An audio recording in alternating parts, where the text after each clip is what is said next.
যোৰহাটৰ সদৰ বাগান প্ৰাথমিক বিদ্যালয়ত সামূহিক উৎসৱ 2024 সম্পন্ন অসম চৰকাৰৰ বিদ্যালয় শিক্ষা বিভাগৰ নিৰ্দেশনা মৰ্মে যোৰহাটৰ শিক্ষা খণ্ডৰ চিনামৰা মণ্ডল সমল কেন্দ্ৰৰ সামূহিক উৎসৱ 2024 যোৰহাটৰ সদৰ বাগান প্ৰাথমিক বিদ্যালয়ত অনুষ্ঠিত কৰা হয় পতাকা উত্তোলন কৰে উদযাপন সমিতিৰ সভাপতি প্ৰাঞ্জল বৰাই বৃক্ষৰোপণ আৰু শহীদ তৰ্পণৰ পাছত 12 ৰহণীয়া সাংস্কৃতিক শোভাযাত্ৰাত চিনামৰা মণ্ডল সমল কেন্দ্ৰৰ অন্তৰ্গত 9খন বিদ্যালয়ে অংশগ্ৰহণ কৰে প্ৰদৰ্শনীৰ দুৱাৰ মুকলি কৰে জয়ন্ত নাথে শিক্ষাৰ্থীসকলৰ মাজত অনুষ্ঠিত হোৱা ভেকচন প্ৰতিযোগিতাৰ বিচাৰকৰ দায়িত্ব পালন কৰে বিশিষ্ট অভিনেতা তথা শিক্ষক দীপ কুমাৰ শৰ্মাই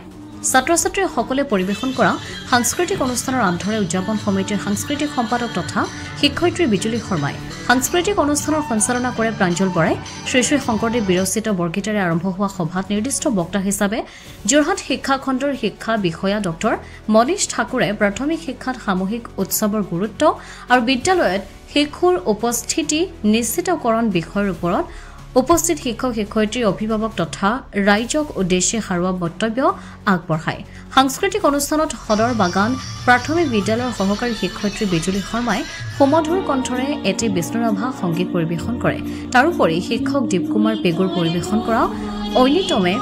সকলোকে আপ্লুত কৰে কেইবাজনো বিশিষ্ট ব্যক্তি অৱসৰপ্ৰাপ্ত শিক্ষক শিক্ষয়িত্ৰী তথা শতাধিক ৰাইজৰ উপস্থিতিত সভাখনত উদীয়মান সংগীত শিল্পী গৌৰৱ শৰ্মাই এটি সুন্দৰ লোকগীত পৰিৱেশন কৰে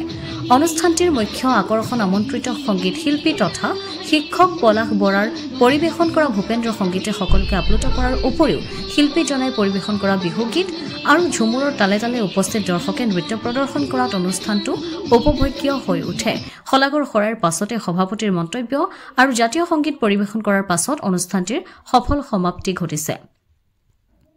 যোৰহাটৰ পৰা অনুপম বৰাৰ ৰিপৰ্ট পোহৰ লাইভে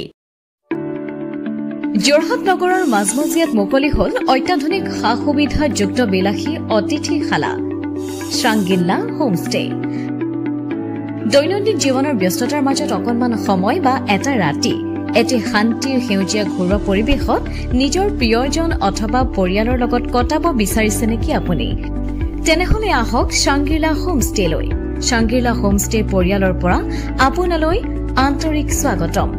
হয় এটা অসমীয়া ঘৰুৱা পৰিৱেশৰ লগতে আপোনালোকে ইয়াত লাভ কৰিব শ্ৰাংগিল্লা পৰিয়ালৰ উষ্ম আতিথ্য আৰু অসমীয়া থলুৱা খাদ্য সম্ভাৰ তদুপৰি আমাৰ ইয়াতে আছে আহল বহল আৰামদায়ক অধিক সুবিধাযুক্ত শীততাপ নিয়ন্ত্ৰিত কোঠা 24 ঘণ্টাই বিজুলী সৰবৰাহৰ লগতে জেনেৰেটৰৰ সুবিধা আৰু শক্তিশালী চিচি কেমেৰাৰ ব্যৱস্থা বিনামূলীয়া ৱাইফাই সুবিধা কাৰ পাৰ্কিংৰ ব্যৱস্থা ন্যূনতম মূল্যত গাড়ী চালকৰ বাবে কোঠালিৰ ব্যৱস্থা লগতে আপোনাৰ প্ৰমোদৰ বাবে উপলব্ধ এখন মুক্ত টেৰেছ য'ত মুকলি আকাশৰ তলত আহাৰ গ্ৰহণৰ আনন্দ লাভ কৰিব পাৰিব